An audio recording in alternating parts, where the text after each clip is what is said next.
Hey, what's up, guys? Tuki here, back again with another episode of my Montreal Canadiens franchise mode series here on NHL 18. And it is time. The Season 2 playoffs are here, and in this episode, we play through our first round matchup against the Buffalo Sabres. Again, the end of the regular season was crazy. 3 teams finished tied in points. Thankfully, we finished second in our division. We have home ice advantage in this round, and we'll hope we can make the most of it. Now, I was looking at the comments from the last video. That's right, I actually do view my comments. I don't get back to everybody every time, but I try to do as best as I can. Anyway, at the very least, I always read them. I might not respond to them, but trust me, I read them. So don't say anything stupid. Or hi. Never say hi to me in comments. I hate it. Anyway. I should say, as far as the request to attempt to speak French, if we win the cup, I will embarrass myself. But as far as the other comments go, there were a couple of things, of course, line change suggestions. Somebody also pointed out maybe it was worth changing up the team strategies. So I did that. I went with a slightly more aggressive strategy. I changed, most of the offensive lines were set to behind the net. I don't know if it does anything within the sim. I don't really believe that it does. Some people think it, helps, so we'll give it a shot. We'll see what happens. The other main thing, aside from line changes, people wanted me, or at least a couple of people in particular, wanted me to re-sign Max Pacioretty now. And to be honest, I was going to wait until the upcoming offseason, but in the case of Pacioretty, I'd love to sign him. He isn't currently wanting an extension, which puts us in a very weird situation because as far as UFAs go, he is the one player that we would, of course, really like to keep. The other RFAs, we can try and work our magic to at least get compensation for them. But with Pacioretty, we could be at risk of losing our captain. Now, he is the main player I want to bring back at the very least. I am going to try to save a little bit of money. Even 6.4 works. I know it said he didn't want an extension, but let's see what he says. In spite of not wanting an extension now, I'll still give it some thought and get back to you fairly quickly. So we still have a chance, at least. We still have a chance. He may have been more willing to accept in the regular season. Hopefully, with the morale system, that doesn't come back to haunt us. It could. He could be offended by how late the offer is and decline to re-sign. I have no idea. As you know, throughout this series and the Hartford series, I haven't exactly poked around too much with the mid-season extensions, even though they're a thing.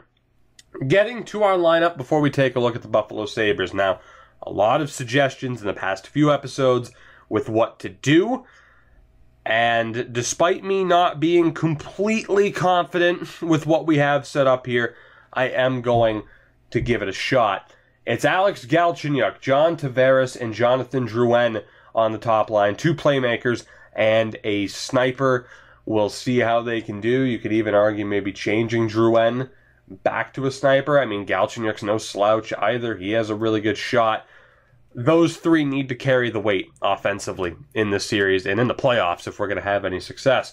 The second line might perhaps be the most controversial, though. We have Max Pacioretty, who I changed back to a sniper, with Nikita Sherbak. Now, I know he's only a 79 overall, but he does have one of the better face-off ratings on the team at a 78. And we also have Artturi Lehkonen here, who has been changed over to a playmaker as well. Sherbak and Lehkonen were both snipers. It's an interesting situation. It's an interesting setup. There is certainly an argument for even having, say, Philip Deneau at center. Drouin has a 72 face-off rating. Galchenyuk and Gallagher both have 70s. I just want to try it out. I want to see how well it does. And it's mainly because I want to see how this third line would do. I've finally changed Charlie Hudon to a to a two-way forward, which we'll see if that pans out. Now, again, with player roles, I don't necessarily need to play these guys, snipers with playmakers and stuff like that. I could still have Charlie Hudon, Philip Deneau, and Lehkonen as a sniper on the third line, or even Sherbak.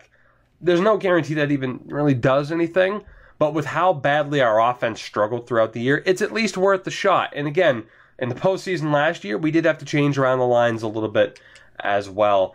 And you could still potentially see that happen. Again, with player types, where they play within the lineup, there's a lot of different things we could do. And I should note as well, I'm going to keep Alex Chiasson in the lineup over Paul Byron. I like the fact that he's a little bit more of a physical player. I think he fits the theme of that fourth line, a little bit better than Paul Byron does. So it's risky going with the setup that we have at the moment. Defensively, it's pretty much the same. Nurse, Weber, Alzner, Petrie, Forbort, and Ledoux. We did change up the power play, though. So every unit has 4 forwards and 1 defenseman, which is what we were doing in the past. And then midway through the season, I kind of, drifted away from that just for the sake of time and when we were having to deal with injuries. So that's pretty much it as far as our setup goes and what's going on with our team at the moment. Let's take a look at the Buffalo Sabres, shall we? What are we going up against here in the first round? And we'll say the eye test, without really taking a too in-depth look at their lineup, I'd say we should probably win this series. But of course, they do have some incredibly dangerous players.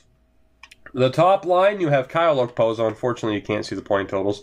But it is Kyle Okposo with Jack Eichel, who I didn't set at medium franchise.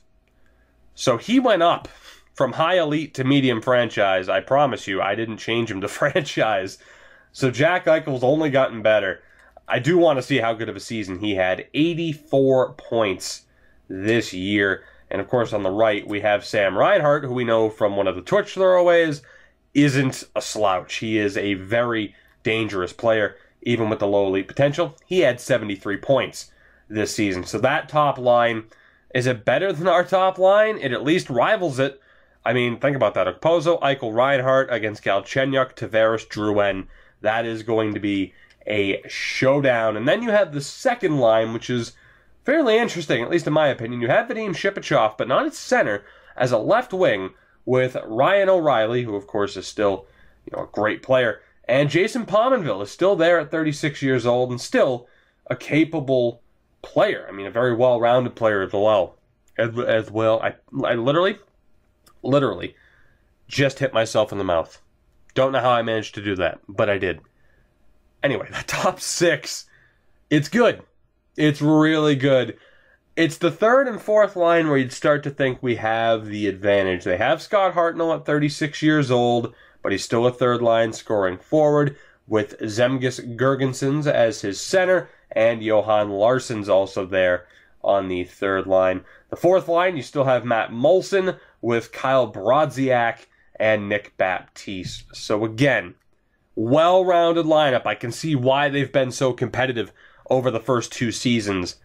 But I'd like to think as far as total team depth goes, we should be able to win this series. Defensively, they're looking all right, maybe a little bit more than all right.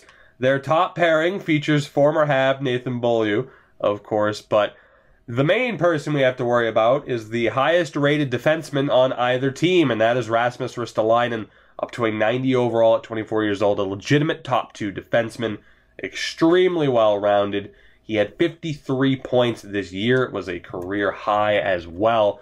The second pairing is Jake McCabe with Keith Yandel, which, I mean, underrated pairing. That's not a bad combo to have. And then the third pair is Marco Scandella with Zach Bogosian. Defensively, I'd say they have the advantage. They have the advantage, especially, with the doubts we have over Carl Alzner, and then the fact that we have someone like Paul Ledoux in the lineup. The advantage defensively goes to Buffalo. However, on paper, the goaltending is very much in our favor, but you know how EA likes to do things. We traded Al Montoya to Buffalo, and he was their starter all year long.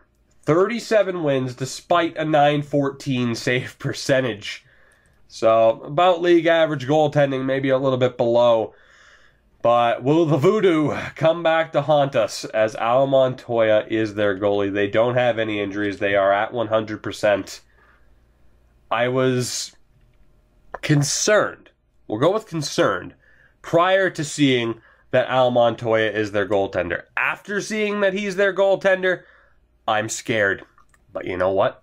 We got to face our fears head on, and we will. It's time for Game 1. About 10 minutes into the episode, it's finally time for Game 1. I had a lot to say before we get into the sim. I'm sorry. You know me at this point. If you're 12 episodes in, you know that I'm long-winded. First period of Game 1 on home ice, and that is a beautiful start. Holy hell, that is perfect. Mike McCarron on the fourth line, and then Shea Weber chipping in.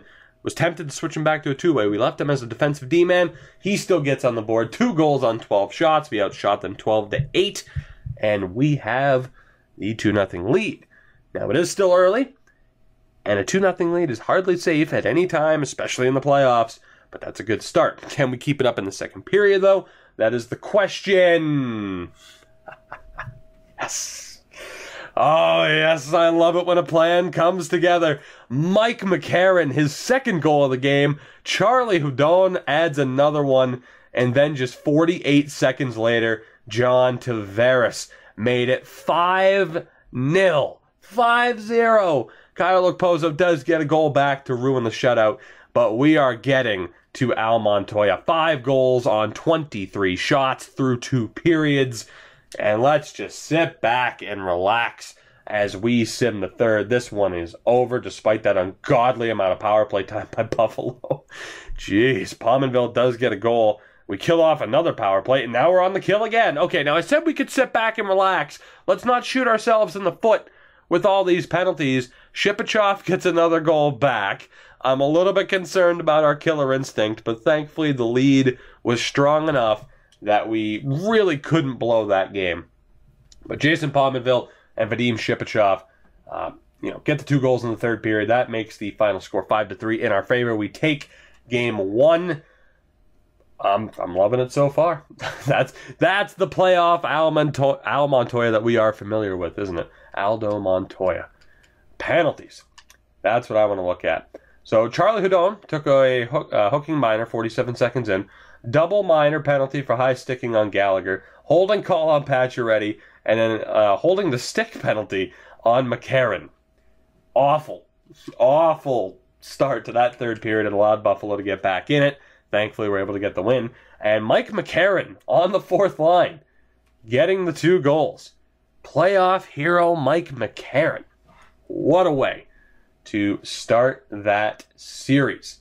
And honestly, I was really concerned that it was going to be like, oh, injuries or something. But we are in the clear.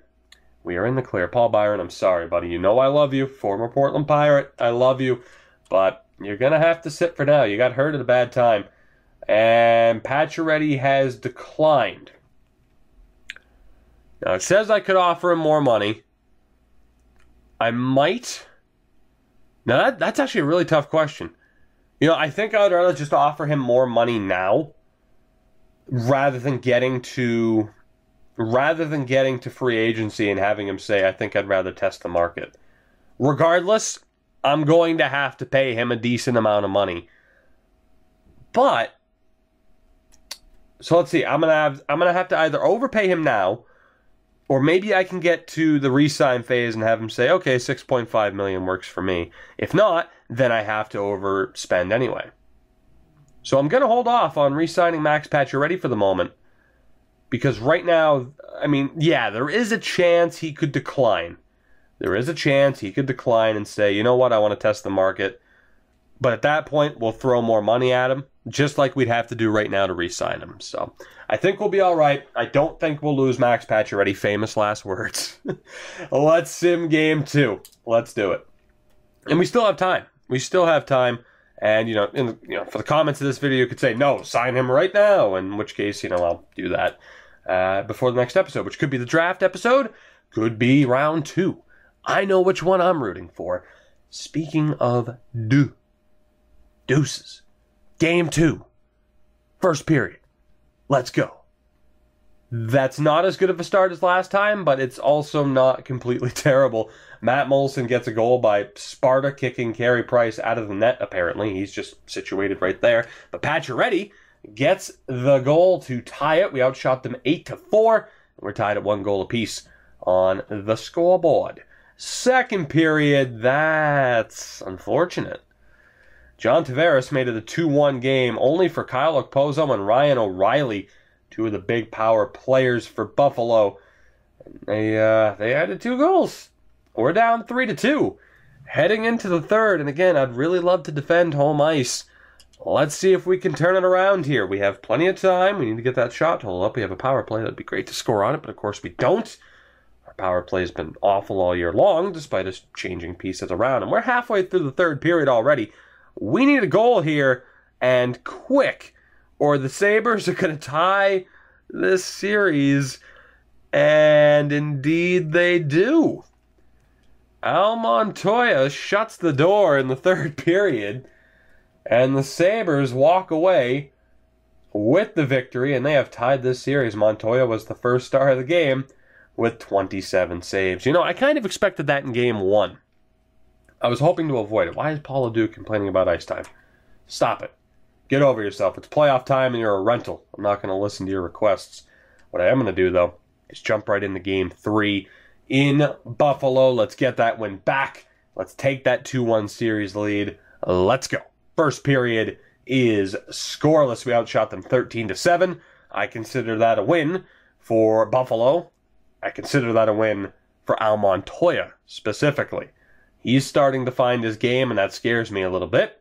Second period, can we find a way to get to him? No, we can't.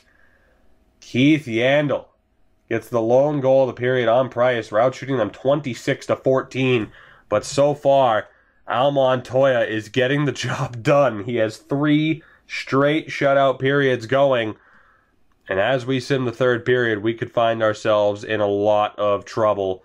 Power play opportunity for the Sabres. Can we kill it off? Please? No, we can't. It must have been a double minor. Must have been a double minor. Rasmus Ristolainen with the power play goal. Another chance for the Sabres. This one's killed off, but we're down 2-0 with 5 minutes to go. And make it 3.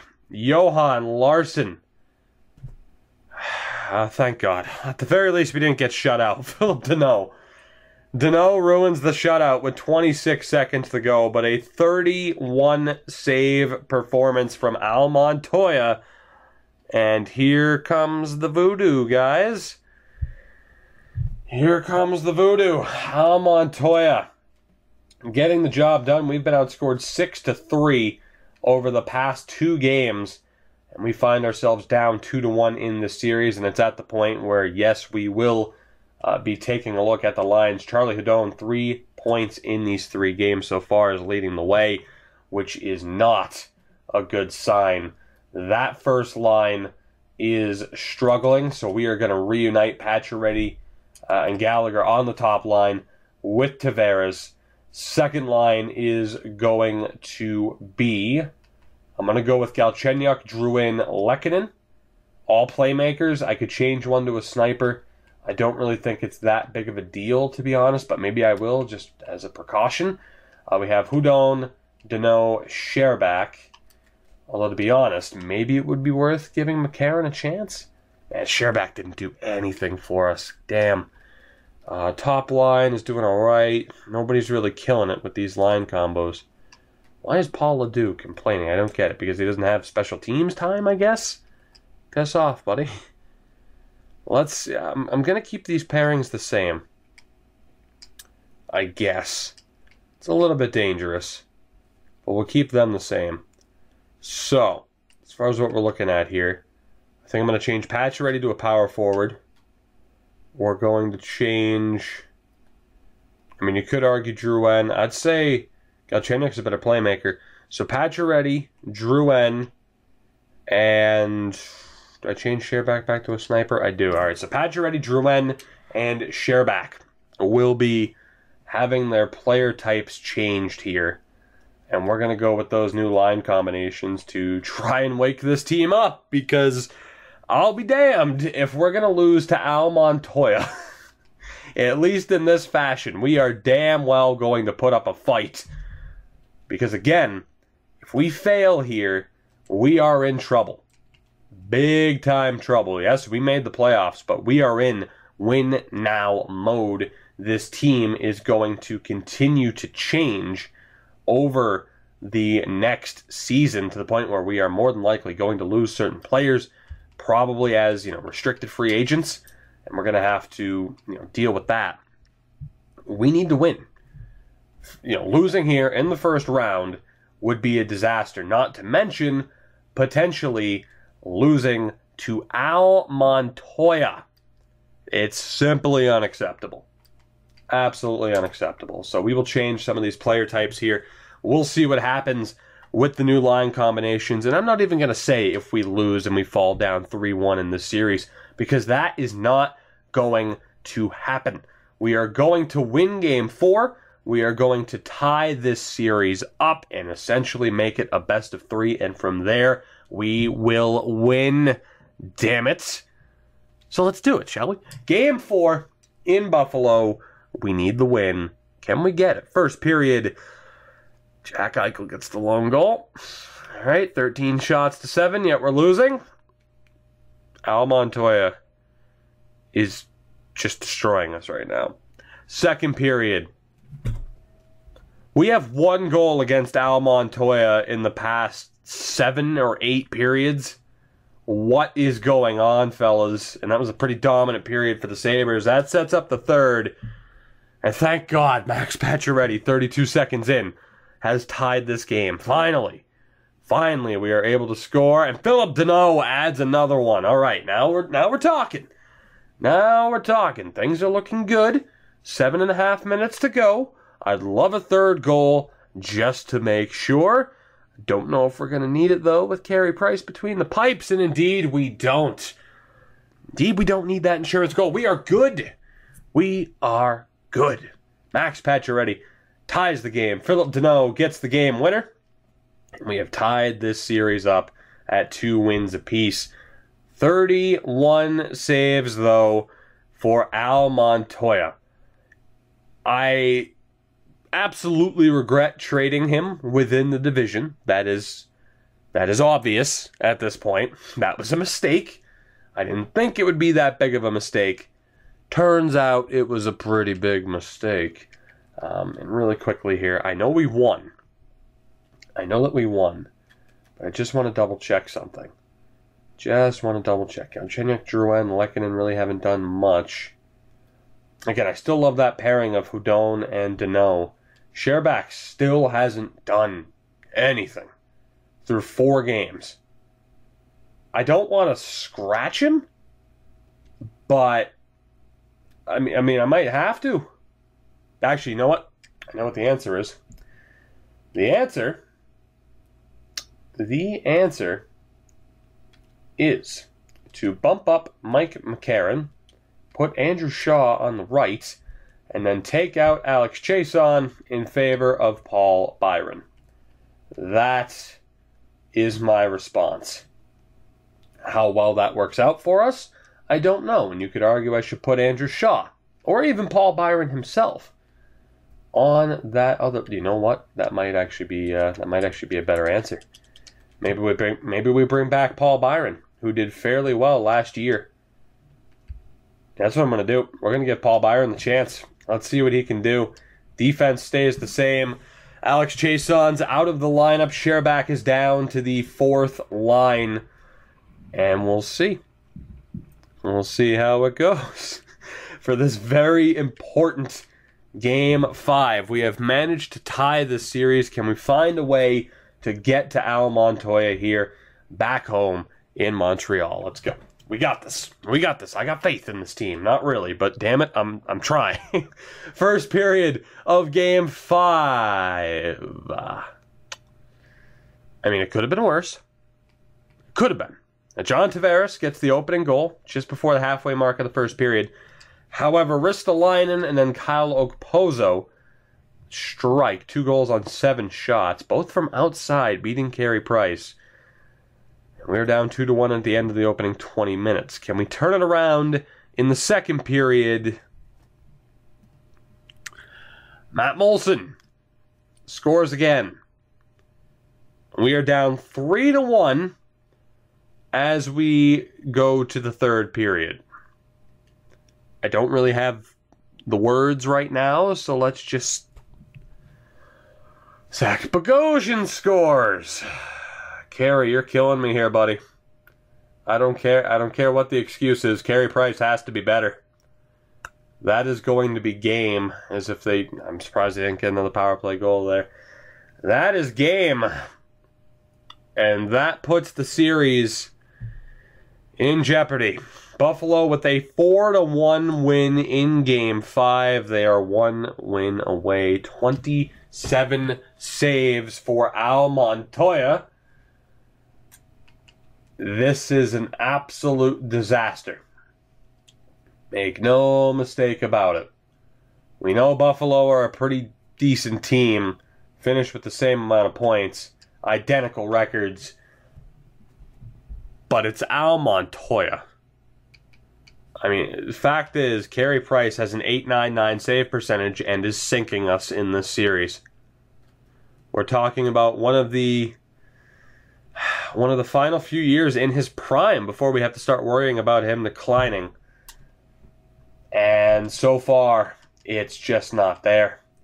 Defensively, I mean, Alzner and Petrie, they're a disaster of a pairing. So I guess I'm going to put Alzner and Weber together. We'll go Nurse and Petrie, I guess. I guess that's what we'll do. I mean, I don't have too much faith in Forbort and Ledoux as a pairing at the moment, but we'll see how that goes. And the power play, let's just, switch it up for the sake of switching it up, I guess. Yeah, that looks all right, I suppose. Could be worse, could be better, but could be worse. And then forward-wise, 3 points for Pacioretty, 4 points for Tavares, 2 points for Gallagher. Right. Okay, so we need to go with the hot hands here. Byron was a -3 in his first game. Jesus! All right, well, you're right back out of the lineup, aren't you? Tried to give you a chance because you did all right last year. Not this time. So, Nikita Sherbak still going to be on the fourth line. 2 points from Galchenyuk, 2 points from Danault. So, I'm going to bump up McCarron. We'll have Sherbak with Shaw and Chase on, I guess. What else do we do here? We just have to go with who's actually been performing here.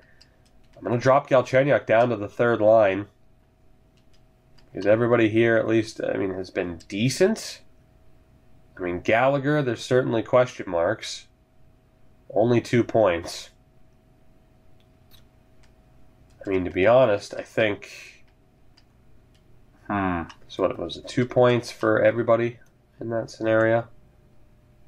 And we'll have Galchenyuk up there, so we're going to go McCarron, Danault, Gallagher. And then do I give Charlie Hudon the chance? You know what? I'm going to. Why not? I mean, backs against the wall. We need results. Hudon, Tavares, Drouin, Pacioretty, Galchenyuk, Lehkonen. No, we'll still have Pacioretty on the top line, but Hudon will be with Galchenyuk and Lehkonen. And we'll see how well that works out. We are grasping for any straws we can potentially get our hands on right now. We are 1 game away from being out in the first round after going to the Cup final last year and after acquiring John Tavares. That is a frightening thought. So let's avoid that situation. Let's force Game 7. We have to win Game 6 first. So let's do this. First period of Game 6. And it's another goal apiece effort. It's Arturi Lehkonen and Kyle Okposo. Now, for once, we were outshot 12-7, so I consider that a slight victory in this game. Second period. Sam Reinhart and Jack Eichel. And we are down 3-1 as we go to the third period in an elimination game. Let's go. Third period.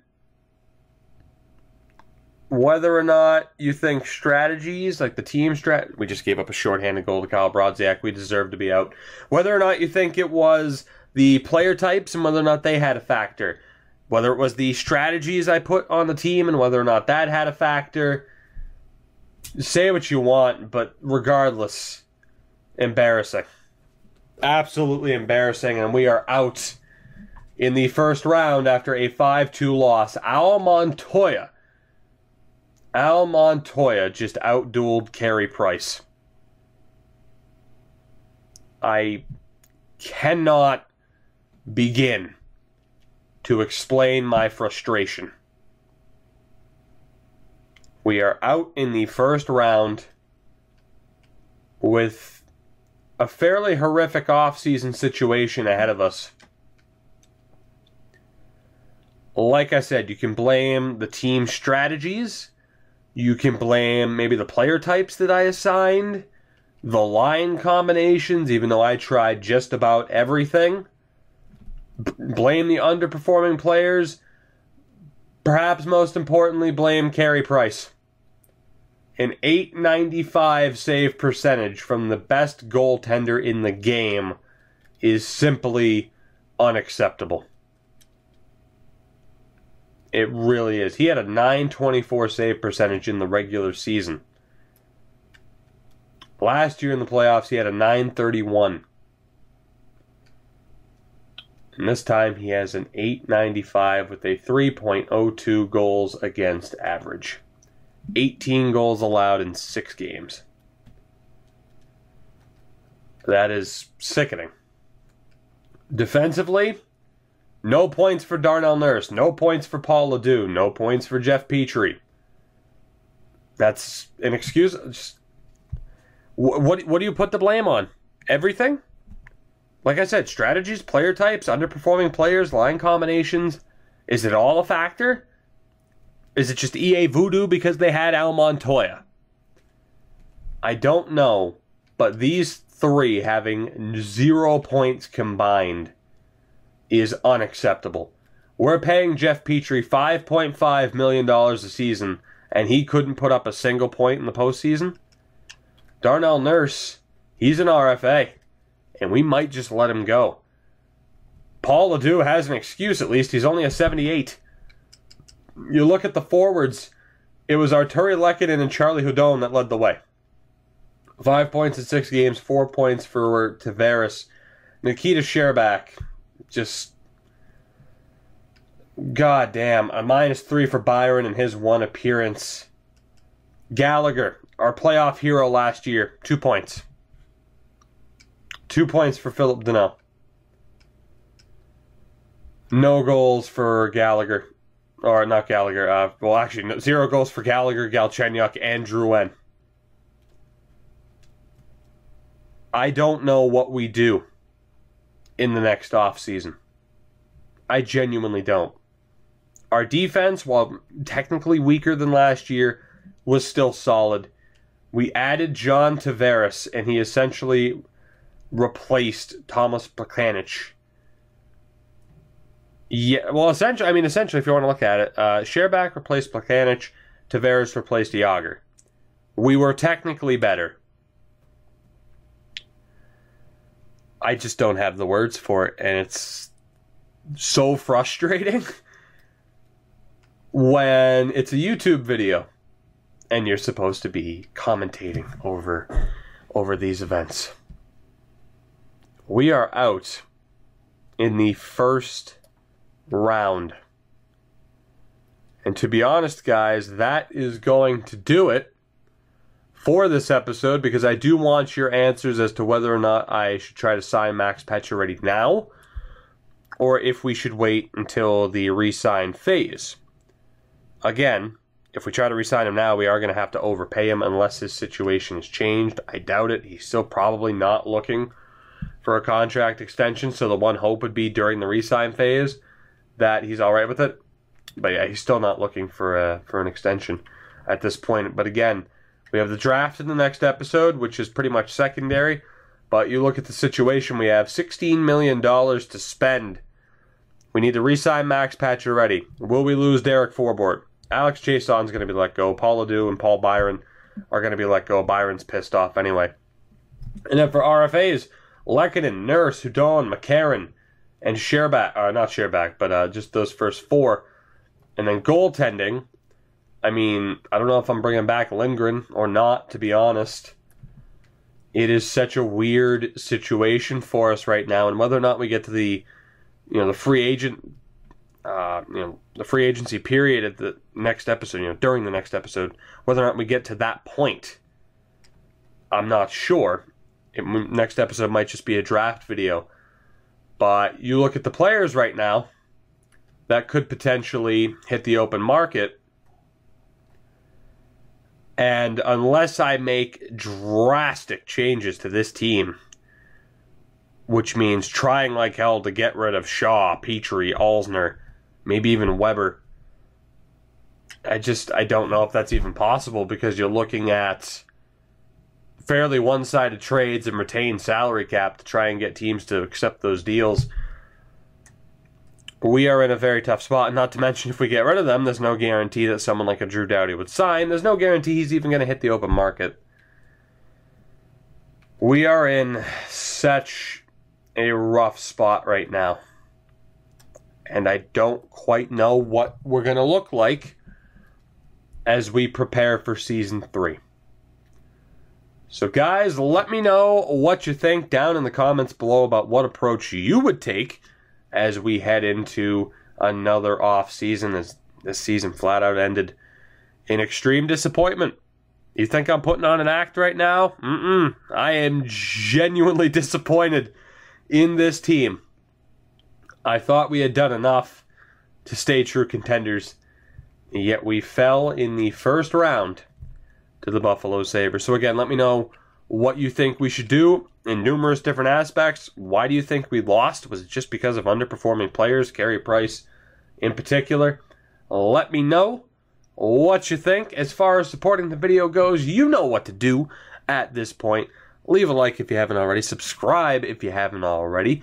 Of course, links are in the description to my Twitter and Twitch. Follow me on both of those platforms if you haven't already done so. Buffalo will play Toronto in the next round. Wow, so Tampa was upset in 5 games. You have Carolina and the night of the winner of Pittsburgh and New York as well. But I can't claim to care. We are out in the first round of the playoffs, and what this next offseason brings, I don't know. And to be honest, I'm a little bit afraid to find out.